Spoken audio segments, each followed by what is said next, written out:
मोनसे गोग्गाथाव खौरां भारतनि क्रिकेट गेलेग्रा हानजाया देरहासार जानो हाबावबाय। वुमेन्स 2020 एजा कापआ थांनाय 1 अक्ट'बरनिफ्राय जागायनानै 15 अक्ट'बरसिम खुंफुंजादोंमोन। बेबायदिनो गेलेनाया बांलादेशनि चिलहिटआव खुंफुंजादोंमोन। बिदिनो जोबथा बादायलायनाया थांनाय सानखालि जानानै थांबाय। जोबथा बादायलायनायाव भारत हादरनि आइजोफोरनि क्रिकेट गेलेग्रा हानजा आरो श्रीलंका हादरनि आइजो हानजानि गेजेराव जादोंमोन। आरो बे जोबथा गेलेनाय बादायलायनायाव भारतारि आइजो क्रिकेट हानजाया देरहासार जानो हायो। भारतारि आइजो क्रिकेट गेलेग्रा हानजाया श्रीलंकाखौ 8 उइकेट्स जों फेजेनो आरो देरहासार जायो। मिथिनो मोननाय बायदिब्ला भारतारि आइजो क्रिकेट हानजानि वुमेन्स 2020 एजा कापआव देरहासारनाया बेजों 7 खेब। मोनसे गोग्गाथाव खौरां भारतनि क्रिकेट गेलेग्रा हानजाया देरहासार जानो हाबावबाय। वुमेन्स 2020 एजा कापआ थांनाय 1 अक्ट'बरनिफ्राय जागायनानै 15 अक्ट'बरसिम खुंफुंजादोंमन। बेबायदिनो गेलेनाया बांलादेशनि चिलहिटआव खुंफुंजादोंमोन। बिदिनो जोबथा बादायलायनाया थांनाय सानखालि जानानै थांबाय। जोबथा बादायलायनायाव भारत हादरनि आइजोफोरनि क्रिकेट गेलेग्रा हानजा आरो श्रीलंका हादरनि आइजो हानजानि गेजेराव जादोंमोन।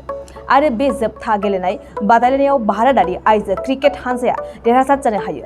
भारतारि आइजो क्रिकेट गेलेग्रा हानजाया श्रीलंकाखौ 8 उइकेट्स जों फेजेनो आरो देरहासार जायो। मिथिनो मोननाय बायदिब्ला भारतारि आइजो क्रिकेट हानजानि वुमेन्स 2020 एजा कापआव देरहासारनाया बेजों 7 खेब।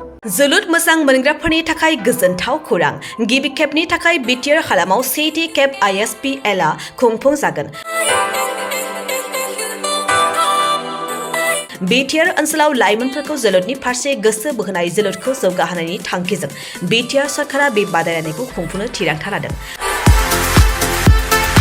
सा-सानजा भारतनि 6 सिडुल ओनसोलाव थानाय 9 गेलेग्रा हानजाफोरनि गेजेराव बे बादायलायनाया जागोन। बादायलायनाया फैगौ 9 अक्ट'बरनिफ्राय जागायनानै 23 अक्ट'बरसिम सोलिगोन। अदालगुरिनि डिमाकुसि स्टेडियामनिफ्राय बादायलायनायखौ जागायजेनगोन। बेबायदिनो बे जोलुर बादायलायनाया बिटिआरनि 4 जिल्लायाव खुंफुंजागोन आरो जोबथा बादायलायनाया क'क्राझार जिल्लानि सिङाव थानाय थिथागुरिनि साइसाक सेन्टाराव खुंफुंजागोन। बादायलायनायाव देरहासार जानाया ट्रफिजों लोगोसे 3 लाख रां, सेथि रानार्स आपआ ट्रफिजों लोगोसे 2 लाख रां आरो थामथि रानार्स आपआ ट्रफिजों लोगोसे 1 लाख रां मोनफुंनो हागोन। बादायलायनायाव 6 सिडुल ओनसोलाव थानाय 9 काउन्सिलफोरनिफ्राय बाहागो लाफैगोन। फारि बायदियै Tripura tribal areas autonomous council, Khasi hills district autonomous council, Jaintia hill district autonomous council, Garo hills district autonomous council, Lai autonomous council, Mara autonomous district council, Chakma district autonomous council, Karbi Anglong autonomous council, Dima Hasao autonomous council, Bodoland territorial region. बेखायनो सा-सानजा भारतनि जोलुर गेलेनायखौ मोजां मोनगिरि रायजो राजाफ्रा थिखानाय खालार आरो जायगायाव लैहोर लैहोर फैनानै